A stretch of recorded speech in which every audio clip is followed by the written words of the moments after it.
Media మిత్రులకు నమస్కారం. Srisailam left bank canal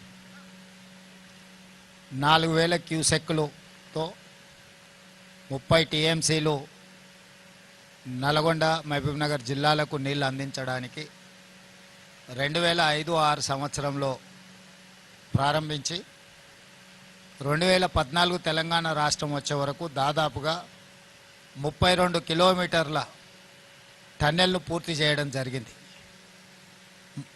ఆ తర్వాత తెలంగాణ రాష్ట్రం వచ్చి వేగంగా ఈ ప్రాజెక్టు పూర్తయి ఫ్లోరైడ్ బాధిత నల్గొండ జిల్లాకు శాశ్వత పరిష్కారం చూపిస్తుందని మేము అందరం భావించినాం. కానీ తెలంగాణ రాష్ట్రం ఏర్పడ్డ తర్వాత ప్రభుత్వం యొక్క నిర్లక్ష్యం వల్ల 2-3 కిలోమీటర్ల పనిని కూడా పూర్తి చేయలేదు. ప్రభుత్వం బిల్లులు ఇవ్వకపోవడం వల్ల ఆ సంస్థ ఇబ్బంది పడితే ఆ సంస్థ చెల్లించాల్సిన కరెంటు బిల్లులు చెల్లించలేదని విద్యుత్ శాఖ ఇక్కడ పని జరుగుతున్న మిషనరీలకు సంబంధించిన విద్యుత్తును కూడా కట్ చేయడం జరిగింది. అంటే రాష్ట్ర ప్రభుత్వము తెలంగాణ ప్రజల యొక్క చిరకాల వాంఛ నల్గొండ జిల్లా యొక్క ఫ్లోరైడ్ సమస్యను శాశ్వతంగా పరిష్కరించడానికి ప్రారంభించిన ఈ ప్రాజెక్టు ప్రభుత్వమే ఒక పక్కన ప్రాజెక్టు పనిచేస్తున్న సంస్థకు బిల్లులు చెల్లించకపోవడం, ఆ సంస్థ విద్యుత్ శాఖకు బిల్లులు చెల్లించలేదని విద్యుత్ కోత విధించడం, దాంతో 10 సంవత్సరాలు ఎక్కడైతే ఆగిపోయిందో అక్కడనే ఉండిపోయింది. కాంగ్రెస్ అధికారంలోకి వచ్చిన తర్వాత అత్యంత ప్రతిష్టాత్మకమైన ఈ ప్రాజెక్టును ఎట్లయినా పూర్తి చేయాలని అన్ని రకాలుగా దీన్ని పరిశీలించి సాంకేతిక నిపుణులతో చర్చించి ఆగిపోయిన పనులను తిరిగి ప్రారంభించడానికి టన్నెల్ బోర్ మిషన్కు సంబంధించి కొన్ని రిపేర్లు, అదేవిధంగా వాళ్ళకి చెల్లించాల్సిన బిల్లులు, అదేవిధంగా సాంకేతికంగా ఉన్న సమస్యల్ని పరిష్కరించడానికి ఆనాడు ఉత్తమ్ కుమార్ రెడ్డి గారి సూచన మేరకు ఆ సంస్థ టన్నెల్ బోర్ మిషన్ సంస్థ అమెరికాకు కూడా కోమటిరెడ్డి వెంకటరెడ్డి గారిని మంత్రిని పంపించి దానికి సంబంధించిన స్పేర్ పార్ట్స్ లేకపోతే అమెరికా నుంచి కూడా తెప్పించి పనులను ప్రారంభించడం జరిగింది. ప్రభుత్వం ప్రతిష్టాత్మకంగా తీసుకొని ఈ పనులను వేగంగా పూర్తి చేసి శాశ్వతంగా ఈ సమస్యకు పరిష్కారం చూపించాలని మేము చిత్తశుద్ధితో ప్రయత్నం చేస్తుంటే అనుకోకుండా ఈ దుర్ఘటన సంఘటన జరిగింది. ఇది పనులు చేస్తున్నప్పుడు జరిగిన అనుకోని ప్రమాదము. ఇలాంటి అనుకోని విపత్తులు ప్రమాదాలు జరిగినప్పుడు రాజకీయాలకు అతీతంగా అందరం ఏకమై సమస్యను ఎదుర్కోవాలి, సమస్యను పరిష్కరించుకోవాలి, అందులో బాధిత కుటుంబాలను ఆదుకోవాలి, బాధిత కుటుంబాల పట్ల మనం సానుభూతి చూపించాలి.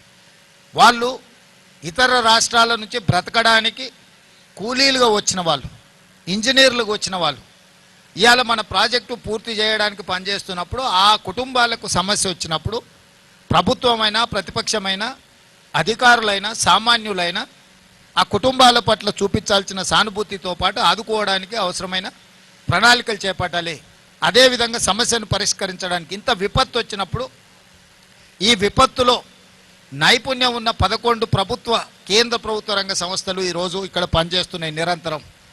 అందులో ముఖ్యంగా మన ఆర్మీ జవాన్లు మొత్తం వ్యవస్థ ఇక్కడ ఉన్నది. దేశ భద్రత కోసం ప్రాణాలు ఇచ్చే ఆర్మీ కూడా ఈ వ్యవస్థలో పనిచేస్తుంది. టన్నెల్ ఎక్స్పర్ట్స్ ఉన్నారు, సింగరేణి ఎక్స్పర్ట్స్ ఉన్నారు, నేషనల్ డిజాస్టర్ మేనేజ్మెంట్కి సంబంధించిన వాళ్ళు ఉన్నారు. అంటే ఈ దేశంలో ఎన్ని రకాల సంస్థలు ఉన్నాయో రాష్ట్ర కేంద్ర ప్రభుత్వ రంగ సంస్థలతో పాటు ప్రైవేట్ ఏజెన్సీస్ కూడా ఈ సమస్యను పరిష్కరించడానికి సంపూర్ణంగా ఈరోజు ప్రభుత్వానికి ఈ సమస్యను పరిష్కరించడానికి అండగా నిలబడ్డాయి. అయినా 8 మంది ఈ ప్రమాదంలో గల్లంతైన ఇప్పటి వరకు వాళ్ళ ఆచూకీ తెలవలేదు. వాళ్ళు బ్రతికున్నారా, వాళ్ళు మరణించినరా, లేకపోతే వాళ్ళు ఏ పరిస్థితిలో ఉన్నారో ఇంతవరకు నిపుణుల్లోకి అంచనాకు రాలేదు. మిగతా వాళ్ళు దాదాపుగా ప్రమాదం నుంచి బయటపడడం, బ్రతకడం, వాళ్ళందరినీ బయటకు తీసుకురావడం జరిగింది. ఇప్పుడు ఈ 11 సంస్థలు నిరంతరము దాదాపుగా 22 తారీఖు నుంచి ప్రతి క్షణము రెస్ట్ తీసుకోకుండా వాళ్ళు అందులో చిక్కుకుపోయిన వాళ్ళ పరిస్థితి ఏంది, ఈ ప్రమాదాన్ని పరిష్కరించడానికి వాళ్ళు పనిచేస్తున్నారు. మనస్ఫూర్తిగా 11 ఏజెన్సీలను తెలంగాణ రాష్ట్ర ముఖ్యమంత్రిగా నేను అభినందిస్తున్నా. ఈ ప్రమాదానికి సంబంధించి ప్రధానమంత్రి నుంచి బాధ్యత కలిగిన ప్రతి వాళ్ళు రాష్ట్ర ప్రభుత్వాన్ని సంప్రదించారు. వాళ్ళందరికీ కూడా పూర్తి వివరాలు ఇచ్చినాం. సో ఇప్పటికీ ఈరోజు నిపుణులతోని మేము చర్చించి సమీక్షలో తేలింది ఏంటంటే ఇంకా 2-3 రోజులు ఈ సమస్య కొలిక్కి రావడానికి పడుతుంది. 2-3 రోజుల తర్వాత మిగతా కార్యక్రమాన్ని చెప్పగలం అనేది మా దృష్టికి తీసుకొచ్చారు. ఈరోజు ఒక పక్కన మట్టి, ఇంకొక పక్కన నీళ్లు, దాదాపుగా 13.5 కిలోమీటర్ల లోపల పనిచేయడం వల్ల ఆ కన్వేయర్ బెల్ట్ కూడా పాడవడం వల్ల వాళ్ళు అక్కడ తీసిన మట్టి కానీ లేకపోతే ఇతర వాటిని బయటికి పంపించడానికి వెసులుబాటు లేకుండా పోయింది. రేపటిలోగా ఆ కన్వేయర్ బెల్ట్ రిపేర్ చేసి అందులో వెళ్తున్న మట్టిని కానీ వీటన్నిటిని కన్వేయర్ బెల్ట్ ద్వారా బయటకు పంపించగలిగితే కొంత పనులలో వేగం వస్తుంది. మూడవది, లోపల ఎక్కడ మనుషులు ఉన్నారు, ఎక్కడ మిషనరీ ఇరుక్కున్నది, వీటన్నిటిని కూడా ఒక అంచనాకి పూర్తి స్థాయిలో రాలేకపోతున్నారు. ప్రాథమిక అంచనా వచ్చింది కానీ పూర్తి స్థాయి అంచనా అనేది ఇంతవరకు వాళ్ళకి రాలేదు. ఈరోజు దానికి సంబంధించిన సంఘటన 22 తారీఖు నుంచి ఈ రోజు వరకు జరిగిన ప్రమాదం తర్వాత సంస్థలు చేపట్టిన చర్యలు, ప్రతి ఒక్క సంస్థతో వాళ్ళు చేసిన పనులు, ఈరోజు వాళ్ళు ఉన్న పరిస్థితిని పూర్తి స్థాయిలో సమీక్ష చేసినాం. ఈరోజు వాళ్ళు ఇంకా పట్టుదలతోని సమస్యను పరిష్కరించడానికి, ప్రభుత్వానికి సహకరించడానికి వాళ్ళు పూర్తి స్థాయిలో పనిచేస్తున్నారు. ఈ సందర్భంగా నా సూచన మీడియా మిత్రులకు కానీ, సాంకేతిక నిపుణులకు కానీ, ప్రతిపక్షాలకు కానీ ఒకటే, ఇది ప్రమాదము, ఇది ఒక విపత్తు. ఇప్పుడు మన అందరం కూడా ఒక తాటి మీద నిలబడి ఈ సమస్యను పరిష్కరించాలి. ఒకనాడు మీకు తెలుసు, ఇదే శ్రీశైలం లెఫ్ట్ బ్యాంక్లో పవర్ జనరేషన్లో ప్రమాదం జరిగి మనుషులు చచ్చిపోతే ఒక్కరిని కూడా అక్కడికి పోనీయాలి. ఆనాడు పిసిసి అధ్యక్షుడు నేను వస్తేనే అరెస్ట్ చేసి ఉప్పునతల్ పోలీస్ స్టేషన్లో పెట్టారు. అదేవిధంగా దేవాదుల ప్రాజెక్టులో మరణించినా, లేకపోతే కాళేశ్వరంలో మరణించినా, లేకపోతే ఎక్కడ మరణించినా కూడా ఆనాడు ప్రభుత్వం ప్రతిపక్షాలను అనుమతి ఇవ్వలేదు, ప్రభుత్వంలో ఉన్న పెద్దలు అక్కడికి పోలేదు. కానీ ఈరోజు మేము జరిగిన 1 గంట లోపలే తెలిసినంబడే ప్రత్యేక హెలికాప్టర్ ఇచ్చి ఉత్తమ్ కుమార్ రెడ్డి గారిని, జూపల్లి కృష్ణారావు గారిని ఇక్కడికి స్పాట్కు నేను పంపించిన. ప్రతి నిమిషం ఇక్కడ నుంచి మానిటరింగ్ చేసిన. వీరు ఇక్కడి నుంచి ఉండి కేంద్ర ప్రభుత్వంతో, మిలిటరీతోని, ఇతర నేవీతోని, ఇతర అన్ని రకాల సంస్థలతోని, వారికి ఉన్న ఆర్మీలో పనిచేసిన అనుభవము, ఎయిర్ ఫోర్స్లో పనిచేసిన అనుభవంతో వారి బ్యాచ్మెట్స్ కానీ ఆ సంస్థలో ఉండే కొత్త అధికారులతో ఉత్తమ్ కుమార్ రెడ్డి గారికి ఉన్న అన్ని పరిచయాలను వాడి అన్ని సంస్థలను వాయువేగంగా ఇక్కడికి రప్పించి ఈ పనులను ఎట్లయినా ఈ సమస్యను పరిష్కరించాలి. నేను కూడా ప్రధానమంత్రి గారితో మాట్లాడి ప్రధానమంత్రి నుంచి కూడా మనం సహకారం తీసుకొని, కేంద్ర ప్రభుత్వం నుంచి సహకారం తీసుకొని దీన్ని పరిష్కరించాలనే ప్రయత్నం చేస్తున్నాము.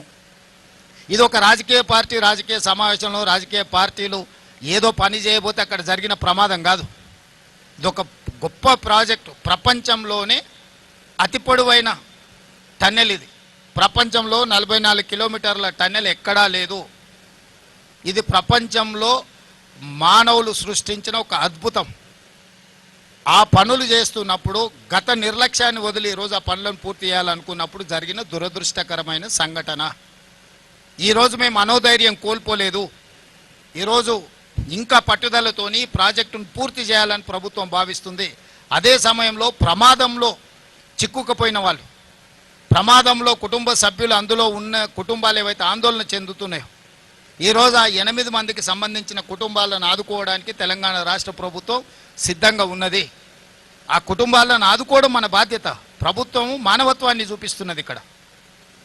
ఈ రకంగా ముందుకెళ్లే సమయంలో మాకు సహకరించాల్సిన వాళ్ళు ప్రాజెక్టు పరిశీలిస్తామంటే మేము పంపించినాం, ప్రాజెక్టును చూడమన్నాం, సూచనలు చేయమన్నాం. ఎవరు ప్రజాప్రతినిధులు ఎవరిని కూడా మేము ఎవరిని నియంత్రించలేదే, నిర్బంధించలేదే. గతంలో వాళ్ళు చేసినట్టు మేము ఏది చేయలేదే. ఇంత పారదర్శకంగా ప్రభుత్వం ఈ సమస్యని పరిష్కరించేటప్పుడు ఇంకా మమ్మల్ని తప్పు పట్టాలని మాట్లాడుతున్నారు. ఇది ఏమాత్రం సమంజసం కాదు. ఇప్పుడే మా చర్చలలో మనుషులు, మిషన్లతో పాటు ఈ సమస్యను పరిష్కరించడానికి అవసరమైతే రోబోలను కూడా వాడండి అని చెప్పి ఇప్పుడు అధికారులకు మేము సూచన చేయడం జరిగింది. ఎందుకంటే హ్యూమన్ లాస్ ఉండొద్దు. ఇంకా ఫర్దర్ ఈ ప్రమాదాన్ని పరిష్కరించే దాంట్లో ఎక్కువ లోపలికి మనుషులు వెళ్ళి పనిచేస్తున్నప్పుడు ఇంకేదైనా అనుకోని దుర్ఘటన జరిగితే ఎవరికి కూడా చిన్న దెబ్బ కూడా తగులొద్దు. ప్రాణాల సంగతి చాలా దూరం. చిన్న దెబ్బ కూడా ఈ అధికారులకు ఈ సమస్యను పరిష్కరించడం దాంట్లో పాల్గొంటున్న సిబ్బందికి ఎవ్వరికి కూడా చిన్న సమస్య కూడా రాకూడదు. ఏ సమస్య తెచ్చుకోకుండా ఉన్న సమస్యను పరిష్కరించాలనేది ప్రభుత్వం యొక్క ఆలోచన. అందుకే ఈరోజు అవసరమైతే రోబోలను కూడా లోపలికి పంపించి వీటికి సంబంధించిన పనులను చేయడానికి కూడా పరిశీలించమని ఇప్పుడు అధికారులకు ఆదేశాలు ఇచ్చినాం. ఉత్తమ్ కుమార్ రెడ్డి గారు కూడా వారి అనుభవాన్ని ఉపయోగించి ఈ రోబోలను కూడా అవసరమైతే తీసుకొచ్చి ఆ రకంగా కూడా ఈ సమస్యను అడ్రస్ చేయాలనే ప్రయత్నం చేస్తున్నాం. ఏది ఏమైనా రాష్ట్ర ప్రభుత్వము ఈ సమస్యని పరిష్కరించాలనే పట్టుదలతోనున్నది. ఈ సమస్యలో నష్టపోయిన కుటుంబాలను ఆదుకోవాలనే చిత్తశుద్ధి ప్రభుత్వానికి ఉన్నది. దయచేసి మీరు అందరూ కూడా ఈ సమస్యని పరిష్కరించడానికి ఆదుకోవాల్సిందిగా నేను విజ్ఞప్తి చేస్తున్నా.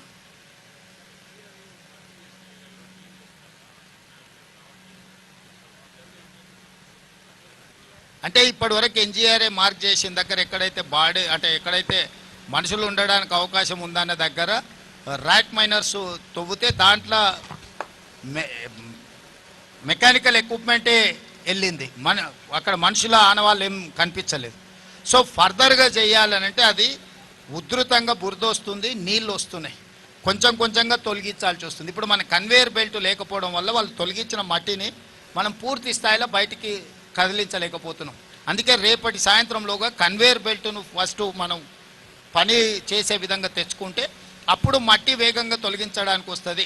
మట్టి తొలగించిన తర్వాత మిషన్తో పాటు మనుషులు ఎక్కడున్నారనేది వెతకాలి. ఇప్పుడు టెంటేటివ్గా ఇక్కడ ఉండొచ్చు అని ఆనవాళ్ళని గుర్తించింది, కానీ నాట్ ఎగ్జాక్ట్లీ ఇక్కడ ఉన్నారు అనే స్పష్టత ఇంతవరకు రాలేదు. దాని మీద నిరంతరం నిపుణులు పనిచేస్తున్నారు. ఇది అంటే అత్యంత సంక్లిష్టాత్మకమైన సమస్య. దీన్ని చాలా నైపుణ్యంతో చేయాల్సిన పని.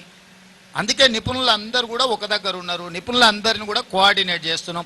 ప్రభుత్వం ప్రతి నిమిషం మీరు చెప్పండి, అసలు సంఘటన జరిగిన కొన్ని గంటల్లోనే సంబంధిత శాఖ మంత్రి లేకపోతే ఇక్కడ సంబంధించిన శాసనసభ్యులు, జిల్లా మంత్రి గారు, సాంకేతిక నిపుణులు అందరినీ స్పాట్లోకి వచ్చి పనిచేసిండ్రా లేదా? మీడియా మిత్రులుగా మీరు మీ అబ్జర్వేషన్ చెప్పండి. ఎక్కడైనా ప్రభుత్వం యొక్క ప్రయత్నంలో లోపం ఉందా? ప్రభుత్వం నిర్లక్ష్యం ఎక్కడైనా ఉన్నదా? అసలు ఏది జరిగినా ప్రభుత్వం మీద ఏదో ఒక బురద జల్లాలి. ఈ బురద జల్లుడు ఆలోచనే వాళ్ళ మైండ్లో ఉన్న బురదంతా తీసుకొచ్చి ప్రభుత్వం మీద జల్లాలనుకుంటే ఎట్లా? సీఎం గారు 1978లో అంజయ్య గారి హయాంలో ఈ ప్రాజెక్టుకు బీజం పడింది. అయితే అనేక అవాంతరాలు వస్తున్నాయి.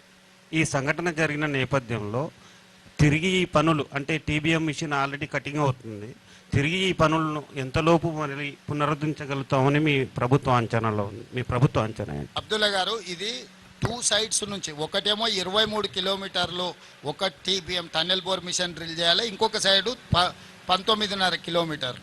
ఇటువైపు నుంచి 19.5 కిలోమీటర్ల దాదాపుగా 14.5 కిలోమీటర్లు ఇప్పుడు టన్నెల్ బోర్ పూర్తి చేసింది. ఒక 5 కిలోమీటర్లు ఇటువైపు నుంచి ఉంది. అటువైపు ఆల్మోస్ట్ 20 కిలోమీటర్ల పైగా అయిపోయింది. ఆ టన్నెల్ బోర్ మిషన్ ఒక 3.5 కిలోమీటర్స్ వేయాలి. ఇప్పుడు ఆ టన్నెల్ బోర్ మిషన్ని యాక్టివేట్ చేసి వీలైనంత వరకు ఇది రిపేర్ చేసుకొని ముందుకు పోయే క్రమంలో అటువైపు నుంచి కూడా తీసుకొస్తాం. ఎందుకంటే 2 వైపుల నుంచి పని చేసుకుంటూ వచ్చే విధానం. మిగతా ఎక్కడైనా టన్నెల్స్ ఒక సైడ్ నుంచి కొట్టుకుంటూ ఇంకొక సైడ్కి వెళ్ళిపోతారు. కానీ ఇందులో ఆ రోజుల్లోనే 2005-6లోనే ప్రపంచంలో అత్యంత అధునాతనమైన సాంకేతిక నైపుణ్యంతో 2 వైపుల నుంచి టీబీఎంతో పనిచేస్తున్నాము. ఈరోజు ఈ వైపు నుంచి ప్రమాదం వచ్చినా ఆ వైపు నుంచి పనులను వేగవంతం చేస్తాము. ఎందుకు ఇన్ని రోజులు తెలంగాణ వచ్చిన 10 సంవత్సరాలు ఆగిందంటే పనులే ఆపేసిండ్రు, దానికి సంబంధించిన విద్యుత్తునే బంద్ చేసిర్రు. విద్యుత్తు బంద్ చేయడం వల్ల దాంట్లో నుంచి వచ్చే నీళ్లు బురద అన్నీ చిక్కుకుపోయి మిషన్లన్నీ రిపేర్కి పోయినాయి. ఇప్పుడు మనం వచ్చినాక వాటిని రివైవ్ చేసి ఆ కాంట్రాక్టర్లకు డబ్బులు కట్టి, విద్యుత్ శాఖకు డబ్బులు కట్టి, కాంట్రాక్టర్లను ఎక్స్పర్ట్స్ని ఇక్కడే కాదు అమెరికాకు కూడా మా మంత్రులు వెళ్ళి ఆ నిపుణులతోనే సంస్థలతో మాట్లాడి తిరిగి ప్రారంభించినాం. దానికి మమ్మల్ని అభినందించాలి. సార్, ఇప్పుడు వాళ్ళు 9 రోజులు అవుతుంది. ఈరోజు వచ్చే కార్మికులు 8 మంది, అంటే వాళ్ళు వైద్యపరంగా చూస్తే ఆలోచిస్తే వాళ్ళ పరిస్థితి ఎట్లా ఉండొచ్చు సార్? ఇప్పుడు రవి, ఇది అని మనం కాంక్రీట్గా చెప్పడానికి వీల్లేదు. అన్లెస్ అంటే ఎక్స్పర్ట్స్ లోపలికి వెళ్ళి మొత్తం విశ్లేషిస్తున్న వాళ్ళు ఇచ్చిన నివేదికలు మాత్రమే ముఖ్యమంత్రిగా నేను చెప్పగలను. నేను అట్లా కాకుండా డాక్టర్ లాగానో లేకపోతే ఇతర నిపుణులలాగానో నేను ఏదైనా స్టేట్మెంట్ ఇస్తే అది తొందరపాటుతనం అవుద్ది. మీ అందరికీ ఏం అవగాహన ఉందో మాకు కూడా సేమ్ అదే అవగాహన ఉంది. మీరందరూ ఏమనుకుంటున్నారో మేము కూడా అదే అనుకుంటున్నాం. కానీ ప్రభుత్వం ఏదైనా అధికారికంగా ప్రకటించాలన్నప్పుడు అధికారికంగా దాన్ని మనము కన్ఫర్మ్ చేసుకోవాలి. దేవాదులలో చచ్చిపోతే నాకు తెలిసి 9 మంది అనుకుంటా దేవాదుల్లో చనిపోయింది. 5 ఏళ్ల వరకు బాడీలు కూడా దొరకలే. 5 ఇయర్స్ పట్టింది ఆ రోజు. ఈ విషయం అప్పుడే ప్రతిపక్షము మర్చిపోతే ఎట్లా? సో ఈ ప్రమాదం అంతెందుకు, ఇప్పుడు మనం పవర్ జనరేషన్లో జరిగిన ప్రమాదం మీ అందరి కళ్ళ ముందరనే జరిగింది. ఇప్పటివరకు రిపేర్ చేసిరా? ఇప్పటి నుంచి ఎక్కడి నుంచి ఎక్కడికే తీసుకెళ్తాను నేను. ఒకసారి చూడండి మీరు, ఇన్నేళ్ళైనా వాళ్ళు ఆ తర్వాత కూడా చాలా సంవత్సరాలు ఉన్నారు కదా, కనీసం వచ్చానో చూసినా ఈ రోజు వరకు వాళ్ళు రిపేర్ కూడా చేయలే. సో ఇప్పుడు ఏదైనా ప్రమాదం అనేది దురదృష్టకరం. ఈ ప్రమాదాన్ని పరిష్కరించడానికి, ప్రమాదం మీద పూర్తి వివరాలు అందించడానికి నిపుణులు ఉన్నారు. నిపుణులు ఏ వివరాలు అయితే మాకు చెప్తున్నారో మేము అవి మాత్రమే బయటికి చెప్పగలము. మీరు అనుకుంటున్నట్టు, మేము అనుకుంటున్నట్టు ఏదైతే సమాచారం ఉందో మేము అది అధికారికంగా ప్రకటించడానికి అది సమంజసం కాదనేది నా ఉద్దేశం. ఇక్కడ పనిచేస్తున్నది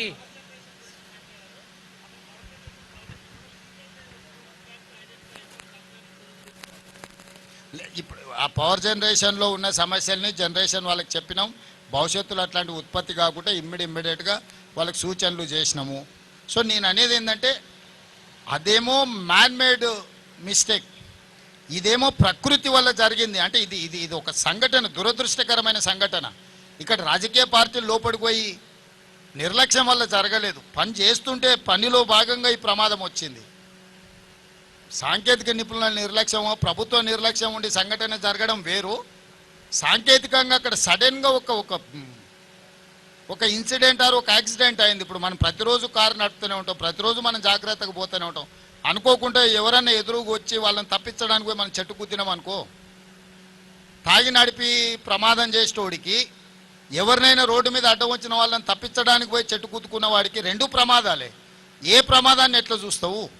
కాళేశ్వరం ప్రమాదం అనేది తాగి బండి నడిపి ప్రజల్ని గుద్దినోని విధానం అయితే, ఇది ఎదురుగొని వచ్చిన మనిషిని బ్రతికించడానికి చేసిన ప్రయత్నంలో పోయి చెట్టు గుద్దుకున్నది. ఈ రెండు ప్రమాదాలకున్న తేడా ఇది. ఈ తేడా మరి హరీష్ రావు గారికి అర్థమవుతుందా అర్థమవుతలేదో నాకు తెలియదు. ఇక్కడ పనిచేసేది ఇతర రాష్ట్రాల కూలీలే, చిక్కుకున్నది వాళ్ళే. ఈ రాష్ట్ర ప్రభుత్వం తరఫున ఏమైనా నష్ట వాళ్ళకి ఏమైనా ఇంకా టూ ఎర్లీ టు సే. ప్రభుత్వము ఆ కుటుంబాలను ఆదుకుంటుంది, దాంట్లో ఎవరికి ఎలాంటి అనుమానాలు అక్కర్లేదు. ఆ కుటుంబాలకు భరోసా ఇస్తున్నా నేను తెలంగాణ రాష్ట్ర ముఖ్యమంత్రిగా. డెఫినెట్గా ఆ కుటుంబాలను ప్రభుత్వం ఆదుకుంటుంది.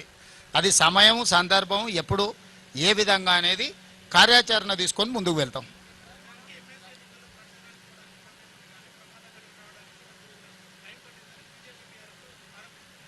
కరెక్ట్. కేసీఆర్ ఏడున్నాడు? ప్రధాన ప్రతిపక్ష నాయకుడు ప్రభుత్వాన్ని నిలదీయాలి కదా. కిషన్ రెడ్డి ఏడున్నాడు? కిషన్ రెడ్డి ఏ ప్రచారాలలో తిరిగిండు? కేసీఆర్ ఎక్కడున్నాడు? నేను నా మంత్రులను అందరినీ, ఒక్క మంత్రిని కాదు, మా ఉప ముఖ్యమంత్రిని, సాగునీటి పారుదల శాఖ మంత్రిని, మా ఎక్సైజ్ అందరు మంత్రులను, మా వ్యవస్థ మొత్తం ఇక్కడనే ఉంది. నేను యాజ్ ఏ టీమ్ లీడర్ అక్కడి నుంచి మినిట్ టు మినిట్ పరిశీలించుకుంటూ మా టీంకి అందరికీ నేను సూచనలు చేస్తున్నా. గతంలో జరిగిన పనులల్లో ఎక్కడైనా వాళ్ళు ఇట్లాంటి ప్రయత్నం చేసిండ్రా? నన్ను అడుగుతురు కదా ఎన్నికల ప్రచారంలో. హరీష్ రావు గారు దుబాయ్లో పోయి దావతులు చేసుకోలే. హరీష్ ఏడున్నాడు ప్రమాదం జరిగినప్పుడు? హరీష్ పాస్పోర్ట్ ఒకసారి బయట పెట్టమను. ప్రమాదం జరిగిన తర్వాత హరీషు దుబాయ్లో పోయి దావతులు చేసుకున్నాడా లేదా? ఈరోజు ఎయిర్పోర్ట్లో వివరాలు ఉంటాయి. కాదనమను హరీష్ని, అవన్నీ తీసి నేను బయట పెడతా. అధికారికంగా ప్రభుత్వం నుంచి లేఖ రాస్తా. ఈ ప్రమాదం జరిగిన తర్వాత హరీష్ రావు దుబాయ్కి పోయి అబుదాబీలో 2 రోజులు దావతులలో మునిగి తేలింది హరీష్ రావు కాదని హరీష్ రావు గారిని చెప్పమను. అబుదాబీలో దావతులలో మునిగి తేలినోడు అంత దిగిన తర్వాత వచ్చి మేము ఇన్ని రోజులు ప్రమాదం సంఘటనలో ఇబ్బంది కలగకుండా ఉండడానికి రాలేదంటున్నాడు. మరి ప్రమాద సంఘటనలో ఆయన వస్తే ఇబ్బంది జరుగుతుంది అంటే ముఖ్యమంత్రి వస్తే ఇబ్బంది జరగదా? ముఖ్యమంత్రి వస్తే ఇంకా పెద్ద ఎత్తున అంత రక్షణ వలయమంతా ఇక్కడికి వస్తుంది. అంటే సోయి తప్పి మాట్లాడితే ఎట్లా? నేను విమర్శించదలుచుకోలేదు, నేను అట్లాంటి మాటలు మాట్లాడదలుచుకోలేదు. నా పాయింట్ సింపుల్. అత్యంత దురదృష్టకరమైన ప్రమాదం జరిగింది. ప్రమాదం నుంచి ఎట్లా బయటపడాలి, ప్రమాదంలో నష్టపోయిన కుటుంబాలను ఎట్లా ఆదుకోవాలి, జరిగిన సంఘటన నుంచి ఎట్లా బయటకు రావాలని మేము ప్రయత్నం చేస్తుంటే ఎట్లా బురద జల్లాలి అని వాళ్ళ మెదడులో ఉన్న బురదంతా తీసి మంత్రుల మీద. ఉత్తమ్ కుమార్ రెడ్డి గారు నాకంటే ఎక్స్పర్ట్. వాళ్ళు దేశం కోసం సైన్యంలో పనిచేసిన వాళ్ళు, సైన్యంలో పనిచేసిన అనుభవాన్ని మొత్తం ఉపయోగించి ఈరోజు ఈ సమస్యని అడ్రస్ చేసిన. నేను వచ్చుంటే కూడా ఈ స్థాయిలో ఇన్ని ఏజెన్సీలను నేను పూల్ చేయలేకపోతుంటే, ఇన్ని ఏజెన్సీలను పిలవాలన్న ఆలోచన కూడా నాకు రాకపోతుండే. ఉత్తమ్ కుమార్ రెడ్డి గారికి ఉన్న ఆర్మీలో ఏదైతే అనుభవం ఉందో, ఒక సైనికుడుగా పనిచేసిన ఉత్తమ్ కుమార్ రెడ్డికి ఇట్లాంటి క్రైసిస్ని ఎట్లా అడ్రస్ చేయాలనో హీఈస్ ఎక్స్పర్ట్ ఆన్ దట్. ఆయన ఇక్కడ కూర్చొని సైట్లో కూర్చొని మానిటరింగ్ చేస్తే అసలు అర్థం పర్థం లేకుండా మరీ ఇంత దిగజారి మాట్లాడుతున్నారు. ఈయన ఎందుకు ఇట్లా తయారయ్యారు? అధికారం కోల్పోయింది సరే, కానీ మైండ్ కూడా కోల్పోయారా? అసలు ఏమైనా పిచ్చి పట్టిందా? అయింది వీళ్ళకి దయ్యం పట్టిందా? అబ్దుల్లా ఏదైనా మన నల్లమల్లలో ఈ దయ్యాలు వదిలించేటోళ్ళు ఉంటారు కదా, ఏమైనా ఏ పాకులతోనే ఏమన్నా చెప్పి, నీకు తెలుసు కదా కొంతమంది భూత వైద్యులు, వాళ్ళతోనే ఏదైనా చెప్పి సరే.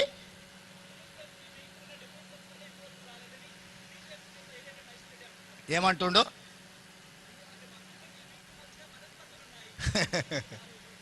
సరేలే సరే. ఇక ఆయన అనడం సరే, ఆయన అన్నది నువ్వు నన్ను అడగడం సరే, ఎందుకు లేదంతా.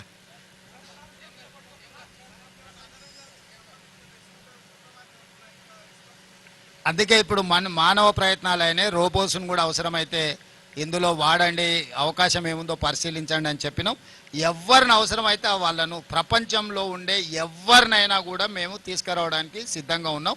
ఈ సమస్యను పరిష్కరిస్తాం. దయచేసి మిమ్మల్ని అందరు నా రిక్వెస్ట్ ఒకటే, ఇది మనందరి సమస్య. ఈ సమస్యను మనందరం కలిసి పరిష్కరించుకుందాం. సమస్యలో ప్రమాదం జరిగిన కుటుంబాలను మనం కలిసి ఆదుకుందాం. దానికి మీరు పూర్తిగా సహకరించాల్సిందిగా మీ అందరినీ కోరుకుంటున్నా. ధన్యవాదాలు.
రైట్, ఇక CM Revanth Reddy SLBC tunnel వద్దకు చేరుకున్నారు. సహాయక చర్యలను పరిశీలిస్తున్నారు.